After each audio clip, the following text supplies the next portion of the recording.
Movie के starting में हम एक वर्षा नाम के आदमी को देखते हैं जिसकी शक्ल काफ़ी अजीब थी, काफ़ी खराब हुई थी। उसकी स्किन पूरी तरीके से जली हुई थी। उसके सामने एक ऐसा आदमी होता है जो कि अजाइलम यानी कि अल्फ्यूजी कैंप में काम किया करता था। वर्षर उससे पूछता है कि क्या तुम्हें हैनिबल के बारे में पता है, क्योंकि हैनिबल को भी अजाइलम में ही रखा गया था। तो वो आदमी कहता है हाँ, वो वहीं पर होता है और बिल्कुल खामोश रहा करता था और किसी के आने पर कुछ भी नहीं बोलता था सिवाय एक लड़की के जिसका नाम है क्लैरिस। वो उसके साथ बहुत बातें किया करता था क्योंकि वो उसे अच्छी लगती थी। वो लड़की इनफैक्ट एक डिटेक्टिव भी थी। वो आदमी वर्षिया को हैनिबल का मास्क देता है और कहता है कि ये एक यूनिक मास्क है, ये हम हैनिबल को लगाया करते थे और ये मास्क वर्षिया काफी ज्यादा पैसों में खरीद लेता है। दूसरी तरफ हम क्लैरिस को देखते हैं जो कि एक टास्क पर निकली हुई होती है। उन लोगों ने एक लड़की को पकड़ा था तो क्लैरिस उसके साथ एक बच्चा देखकर रुक जाती है और उसे नहीं पकड़ती, लेकिन क्लैरिस की टीम का एक आदमी उसके ऊपर शूट करने लगता है जिसको देखते ही देखते बाकी टीम मेंबर्स भी उसके ऊपर शूट करने लगते हैं और क्लैरिस औरत से कहते हैं कि आराम से हमारी बात मान लो ताकि हम तुम्हें शूट ना करें, लेकिन वो औरत नहीं मानती उन पर भी गोलियां चलाने लगती है जिस पर क्लैरिस उसे शूट कर देती है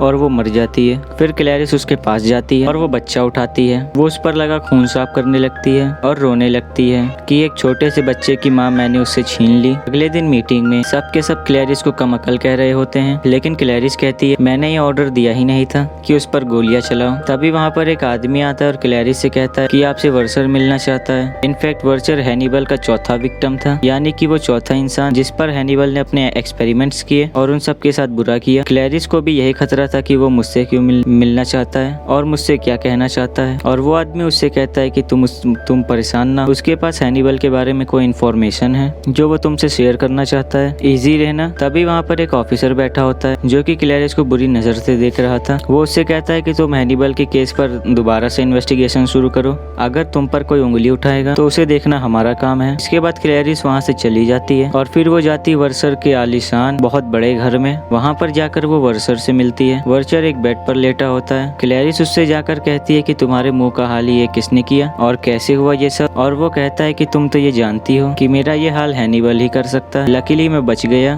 क्योंकि उसके अटैक्स इतने खतरनाक होते हैं कि कोई भी नहीं बच पाता। वर्षर उससे बताता है कि मेरे फादर बहुत रिच हुआ करते थे और मेरा पास ये है कि मैं बच्चों को डराया करता था, उन्हें सेक्सुअली अब्यूज किया करता था। और एक दिन मैंने हैनिबल को अपने घर इनवाइट किया, उसने मुझे कोई नशे वाली चीज खिला दी और फिर उसने मुझे शीशा का टुकड़ा देते हुए कहा क्या तुम अपने फेस की स्किन उतार सकते हो। वो कहता है कि मैं नशे में था और मुझे कुछ पता नहीं चला और मैंने अपने फेस की स्किन उस शीशे के टुकड़े से उतार दी उस डॉक्टर हैनिबल के खातिर, लेकिन उसने मेरे स्किन के टुकड़े मेरे कुत्ते को खिला दिए और बस तब से ही मेरी स्किन ऐसी है। मेरा चेहरा खौफनाक लगता है और सब मुझसे डरते हैं। क्लैरिस कहती है कि सुनने में आया है तुम्हारे पास उस डॉक्टर हैनिबल के बारे में कुछ इन्फॉर्मेशन है और वर्षर कहता है हाँ क्यों नहीं, मैं भला तुम्हें ऐसे क्यों बुलाऊंगा यहाँ। वो उसे एक रिपोर्ट दिखाता है जो कि हैनिबल के हाथ का एक्सरे था, उसके हाथ की हड्डी टूटी हुई थी।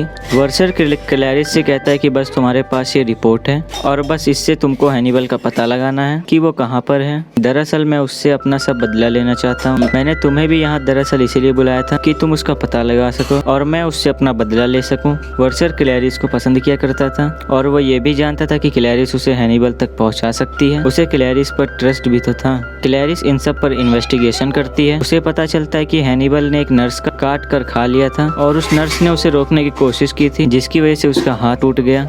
वहाँ पर वो अजाइलम का वर्कर भी मौजूद था तो क्लैरिस सीधा उस वर्कर के पास जाती है। क्लैरिस उससे पूछती है कि तुम भी तो वहाँ पर थे तो उसने तुम्हें क्यों कुछ नहीं कहा। तो वो आदमी कहता है कि मेरी उससे अच्छी बातचीत थी और उसने मुझे ये भी बताया था कि वो तुम्हें पसंद करता है। देखो मेरे पास उसकी आवाज भी मौजूद है इन टेप रिकॉर्डर्स में। वो ये टेप रिकॉर्डर क्लैरिस को दे देता है और फिर वो टेप रिकॉर्डर क्लैरिस आराम से सुनती है और उस पर गौर करती है। और अब सीन चेंज होता है और हम दूसरे शहर पुलिस इंस्पेक्टर को देखते हैं जो कि एक लाइब्रेरी में आया होता है क्योंकि वहाँ के पुराने लाइब्रेरियन की डेथ हो चुकी थी। वो उस पर इन्वेस्टिगेशन करने आया था। वो नए लाइब्रेरियन के पास जाता जो कि डॉक्टर हैनिबल था और वहाँ पर अपना नाम चेंज करके रह रहा था। पुलिस इंस्पेक्टर उससे कहता है कि अगर तुम्हें पुराने लाइब्रेरियन के बारे में कुछ भी पता चले, उसकी कोई भी चीज मिले तो मुझे जरूर बताना। तो वो डॉक्टर हैनिबल कहता हाँ क्यों नहीं, मैं आपको बता दूंगा। इनफैक्ट उस लाइब्रेरियन को डॉक्टर हैनिबल ने ही मारा था, लेकिन इस बात का पता पुलिस ऑफिसर को नहीं था। उसके बाद क्लैरिस डॉक्टर हैनिबल के लेटर देखने लगती है जिसमें यह लिखा होता है कि मुझे इस बात का बहुत दुख है कि हर चीज का इल्जाम तुम पर आ रहा है कि तुम ठीक से काम नहीं कर रही, लेकिन ये भी सुनो मुझको दोबारा से टॉप 10 क्रिमिनल्स में रख दिया गया है। क्लैरिस वो लेटर फिंगरप्रिंट मास्टर के पास भेज देती है जो कि उसके फिंगरप्रिंट्स का पता लगा सके, लेकिन उनको कोई भी फिंगरप्रिंट नहीं मिलता। फिर वो जाती है परफ्यूम मास्टर के पास जो कि स्मेल्स को पहचान सकते थे। उनमें से एक आदमी से बताता है इसने ये लेटर जहाँ पर बैठ के लिखा, वहाँ पर एक परफ्यूम की खुशबू है जो कि वेल से बनाया जाता है। इस परफ्यूम पर पाबंदी है लेकिन ये अभी भी कुछ मुल्कों में बेचा जाता है। वो उसे उन मुल्कों और शहरों के नाम बताने लगता है। वो लोग क्लैरिस को एक लिस्ट देते हैं जिसके जरिए वो हर स्टोर से कांटेक्ट करती है जहाँ पर उसे वो परफ्यूम मिल सकता था। वो उनसे कहते कि वहाँ की सीसीटीवी फुटेज मुझे दी जाए और अब उस एरिया के पुलिस ऑफिसर उस क्लिप्स को कॉपी करने लगते हैं ताकि वो क्लैरिस को भेज सके। तभी जिस शहर में वो हैनिबल था और वो पुलिस ऑफिसर उसके पास आया था वो अपने पुलिस स्टेशन में होता है। एक डिटेक्टिव उस सीसीटीवी फुटेज को कॉपी कर रहा होता है क्लैरिस को भेजने के लिए, लेकिन वो पुलिस ऑफिसर जब हैनिबल को उस क्लिप में देखता है तो वो समझ जाता है कि इनको इन वीडियो क्लिप का करना क्या है। वो उस पर रिसर्च करता है। उसे पता चलता है कि ये तो टॉप 10 क्रिमिनल्स में से एक है और ये भी जो उसे पकड़ेगा उसे वर्सर की तरफ से $30 लाख मिलेंगे। वो पुलिस ऑफिसर उस वेबसाइट पर मौजूद नंबर से कॉल करके कहता है कि हैनिबल हमारे पास है, हमारे शहर में है। वो लोग उसे कहते हैं कि हमें कोई सबूत चाहिए, हमारे पास फालतू टाइम नहीं। वो लाइब्रेरी जाता है उसके फिंगरप्रिंट्स ढूंढने के लिए, लेकिन वहाँ पर तो कुछ भी नहीं था क्योंकि लाइब्रेरी में डॉक्टर हैनिबल हमेशा ग्लव्स पहन के रखता था। फिर वो पुलिस ऑफिसर दूसरा प्लान सोचता है। वो एक आदमी से कहता है तुम डॉक्टर हैनिबल का पर्स चुरा लेना, लेकिन उससे पहले मैं तुमको एक कड़ा पहनाऊंगा, एक बैंगल पहनाऊंगा,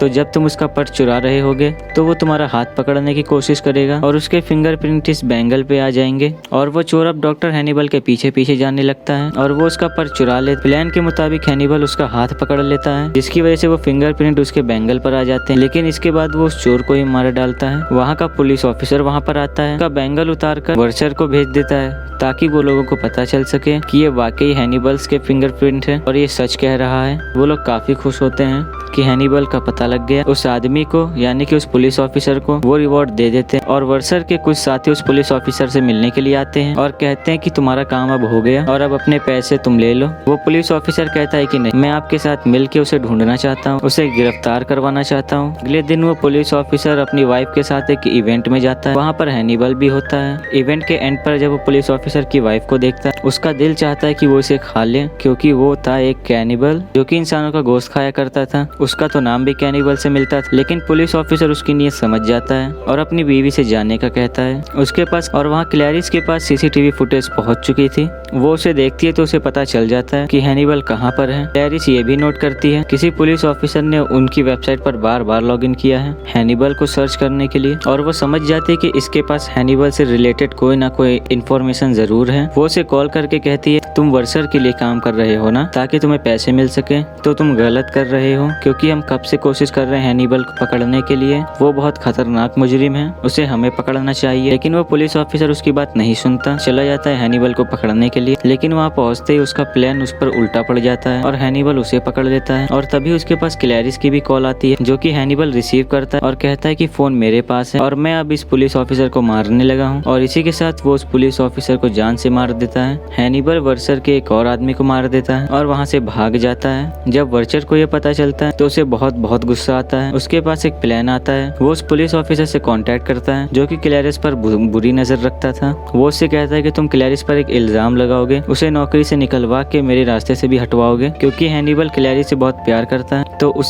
उसे उसकी परेशानी नहीं देखी जाएगी और वो वहाँ पर जरूर आएगा और फिर मैं उसे वहाँ से पकड़ लूंगा। तो वो बुरा पुलिस ऑफिसर वैसे ही करता है और कहता है कि ये तो हैनिबल के साथ मिली हुई है, तो उसे नौकरी से निकाल दिया जाता है। और इसकी वजह से हैनिबल भी वहाँ पर आ जाता है। वो उसके घर पर आता है और तब क्लैरिस सो रही होती है और फिर वो उसे कॉल करता है और कहता है कि एक मॉल में आओ, मैं भी वहाँ पर होऊंगा, ये पकड़ सको तो पकड़ लेना। और अगले दिन वो मॉल में जाती है। वहाँ पर वर्चर के आदमी भी उसका पीछा कर रहे होते हैं ताकि वो हैनिबल को ढूंढ सके। अब क्लैरिस को तो हैनिबल कहीं पर भी नजर नहीं आता, लेकिन वर्सर के आदमी उसे देख लेते हैं। वर्सर के लोग हैनिबल को किडनैप कर लेते हैं। क्लैरिस भी ये सब देख चुकी थी और वो पुलिस को जाकर ये बताती है, लेकिन पुलिस जब वर्सर के घर जाती है तो उसे वहाँ पर कोई भी नहीं दिखता क्योंकि वर्सर ने उसे कोई और जगह पर छुपा के रखा था जहाँ पर उसने हैनिबल को बांध दिया था और उससे कहता है कि मैं तुम्हें बहुत बुरी तरीके से मौत दूंगा। क्लैरिस को जब कोई मदद हासिल नहीं होती तो वो खुद ही कुछ करने का सोचती है। उसे उसकी गाड़ी का नंबर याद आता है और वो उसका पीछा करने लगती है। उस गाड़ी को ट्रैक करवाती है और वो उसी जगह पर पहुंच जाती है जहाँ पर वर्चर और बाकी लोग थे। वो देखते हैं कि वर्चर के आदमी डॉक्टर हैनिबल पर सारे जंगली पिग्स छोड़ने वाले थे जो कि उसे खाने वाले थे। वो फौरन से वर्चर के लोगों को शूट कर देती है। वो लोग भी इससे लड़ते हैं और वो जख्मी होकर गिर जाती है। हैनिबल अपना हाथ छुड़ा करके उससे उठा लेता है और तभी वहाँ पर वो जंगली पिग्स भी आ जाते हैं। हैनिबल वहाँ पर ऐसे शो करता है जैसे वो मरा हुआ। वो स्टिल खड़ा हो जाता है। जंगली पिग्स बाकी मरे हुए लोगों को खाने लगते हैं। फिर हैनिबल वर्चर के सर्वेंट से कहता है ये सारी उम्र तुम पर रॉक जमाता रहा और तुम पर जुल्म करता और आज तुम्हारे पास मौका है, तुम इसे नीचे फेंक दो। वर्चर जो कि पैरालाइज जो कि कुछ कर भी नहीं सकता था, इसी दौरान उसका सर्वेंट उसे नीचे फेंक देता है और जंगली पिग उसे भी खा लेते हैं। हैनिबल क्लैरिस को अपने घर ले आता है और उसका इलाज करता है और फिर वो उसे ड्रग्स दे के सुला देता है और पीछे से बाकी सब चीजें सेट करता है जैसे कि वो उसके लिए डिनर तैयार कर रहा हो। क्लैरिस की जब आँख खुलती तो वो नशे में होती है और जब वो नीचे जा करके देखती है तो पुलिस ऑफिसर भी वहाँ पर होता है जो उसे बुरी नजर से देखता था। देखकर हैरान हो जाती है और हैनिबल तभी उस पुलिस ऑफिसर का सिर काटता है। उसके दिमाग का एक हिस्सा पका करके उसे ही खिला देता है और उसे किचन में ले जा करके खुद खाने लगता है। और तभी वहाँ पर पुलिस की गाड़ियों की आवाज आती है जो कि हैनिबल ने खुद ही बुलाई थी। हैरिस फौरन से उसके और अपने हाथ में हथकड़ी लगा देती, हैंड कफ लगा देती, लेकिन हैनिबल उससे कहता है कि तुम अपना ख्याल रखना और वो अपना हाथ काट के वहाँ से भाग जाता है। पुलिस भी वहाँ पर आ चुकी थी। हैरिस बहुत हैरान थी कि हैनिबल कैसे चला गया। वो इस बात से खुश भी थी कि वो उसे कितना प्यार करता। वो चाहता तो उसका हाथ भी काट के भाग सकता था, लेकिन उसने अपना हाथ काटा। इस मूवी के लास्ट सीन में हम देखते हैं कि हैनिबल दूसरे मुल्क जा रहा होता है और एक प्लेन में बैठा होता है। वो जैसे अपना लंच बॉक्स खोलता है तो उससे